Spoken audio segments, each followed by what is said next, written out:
Let me break down why, because everybody commenting on this seems to not actually understand this ruling. And Gene Steratore, who's supposed to be like the on-hand official guru, when he called why he believed it was an interception, he misstated how the rule is written in the specific instance. So for a catch to be considered a catch, the receiver has to catch the ball, make a football move, and survive contact with the ground.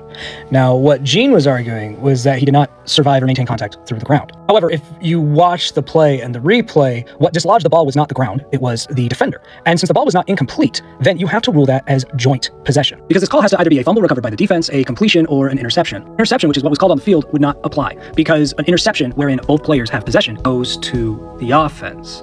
And what we're being led to believe by how the play was called was that upon contact with the ground, possession was lost. Therefore, possession wasn't actually established until the defender had it. That's not true what we saw. We saw the offensive player catch the ball, have 2 feet down, and then a knee down with a defender on him. And the ball was not dislodged until they were both on the ground. So the offensive player survived the ground, which is the key part to the NFL rule, is surviving, maintaining the catch to the ground. The defender stripped it from them after they were on the ground, which means down by contact, because that wouldn't be a fumble. But even if you want to say the defender had possession, that shared possession still goes to the offense. No matter what way you slice this, if you actually understand how this rule is written in the NFL rulebook, this was not interpreted correctly on the field. What's more strange about it is that they didn't even review it. They really wanted to just keep what they said on the field and move on. That was a play that absolutely should have been paused for a booth review.